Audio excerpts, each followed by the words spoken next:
بنات، انا جالي عريس. عريس وايه هتقابليه؟ ان شاء الله.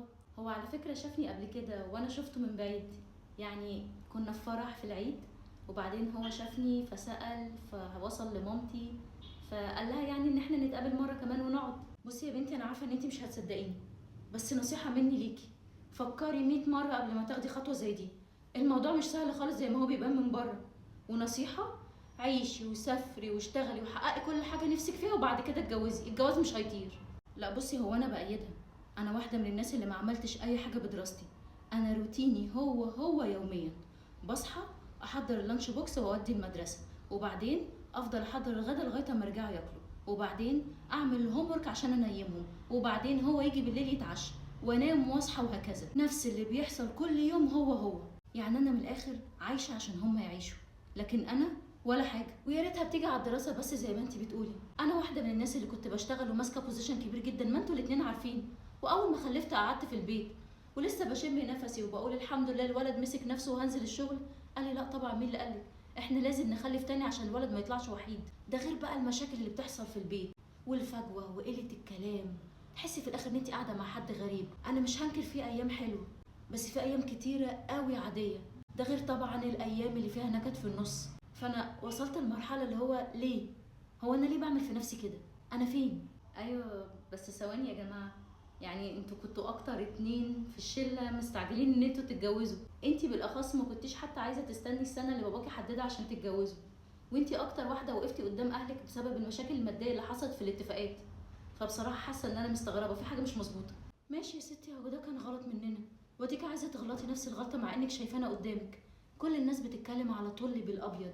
حد واحد قالك رضعي بالابيض، اتكلم عن اغسلي بالابيض، نضفي بالابيض، اتنيلي على عينك بالابيض. هو يوم ابيض واحد وفي الاخر كله بيبقى اسود. مش فاهمه لما الجواز ما فيهوش حاجه عدله زي ما انتوا بتحكوا. كل يوم الناس بتتجوز ليه؟ والناس على طول معزومه على افراح ليه؟ وكل شويه ببارك لحد ليه؟ وكل الرجاله ليه على طول عماله تحوش عشان تتجوز؟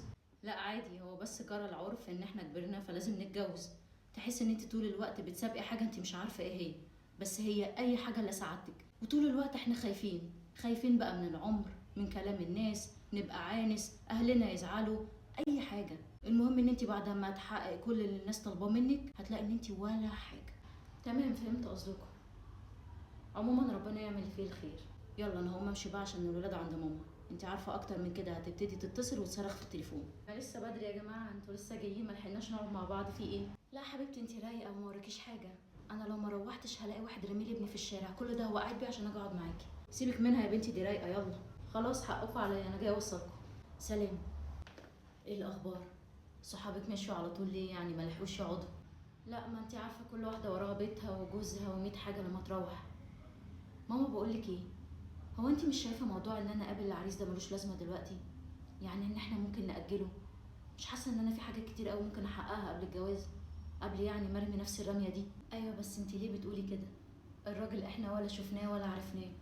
ممكن يكون هو نفسه اللي يساعدك تحققي حاجات كتير نفسك فيها. بتحكمي ليه؟ لا يا ماما خلينا متفقين، بدايه الجواز هي نهايه سعاده الست، معروفه. طب وانت ليه بتعتقدي كده؟ ما انت قبل اصحابك ما يجوا كنتي مبسوطه وموافقه، وما كانش عندك اي مشكله حتى لو بشكل مبدئي. ايه اللي حصل؟ لا يا ماما، هو خلينا متفقين مبدئيا ان انا مش بعتقد. انا شايفه اصحابي وسامعه كويس قوي اللي هما بيقولوه. انت قاعده جوه مش شايفاهم عمالين يحكوا ايه؟ عن الجواز والخلفه والمشاكل اللي بتحصل والفجوه اللي بتبقى بين الراجل والست والطموحات اللي بتروح. كل حاجه سلبيه اصلا. عايزه اقولك على حاجه وتركزي فيها كويس قوي. ربنا خلق كل حاجه في الدنيا دي وليها عكسها او ضدها. الخير والشر، السعادة والشقاء، الحلو والمر، الجنة والنار. يعني أي حاجة هنمر بيها في حياتنا هيكون فيها لحظات حلوة ولحظات وحشة. ده قانون رباني واضح وصريح من أول الولادة لحد الموت. في دراستك عشان تنجحي وتوصلي لازم تذاكري وتتعبي، ويمكن كمان تكتئبي لحد ما تشوفي لحظة النجاح. حتى في علاقاتنا الإنسانية زي الجواز، لا اللي قال ان الجواز مجرد خروج وفسح وخروج من قيود الاب والام والعيله بشكل عام، ولا اللي قال ان الجواز مجرد مسؤوليات وقيود وخنقه وواجبات وشكل تالي من الخدمه سواء للزوج او للاولاد. يعني الجواز لازم يكون في لحظات كتيره حلوه، زي شهر العسل واول فرحه اهلك بيشوفوها في عينيكي لما بيجوا يزوروكي في بيتك، وزياره اصحابك وحبايبك. حاجات كتيره قوي ولحظات كتيره جميله. برضه لازم لازم نبقى فاهمين كويس قوي ان الجواز ده زيه زي اي مشروع، لازم استثمر فيه سواء وقتي ومجهودي، اطور من نفسي كمان فيه، ومش هكذب ولا هنكر.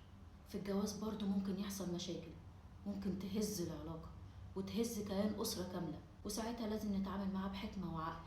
الجواز مش يوم أو اتنين، ولا هو شهر ولا سنة. الجواز رحلة طويلة وعمر بيتقضى من طرفين مع بعض. الجواز ده اللي ربنا سبحانه وتعالى قال عليه ميثاق غليظ، عقد بان احنا مع بعض في الحلو والمر. وزي ما بتسمعي من الناس الوحش، اسمعي كمان من الناس الحلو. لكن مجرد اختزال ان الدنيا فسح وخروج وصور زي ما بنشوف، يبقى احنا بنختزل الجواز في الصورة المادية بس، ومش هي دي الحياة ابدا. معاكي حق يا ماما. طب تفتكري بقى البس ايه وانا نازلة قبل العريس؟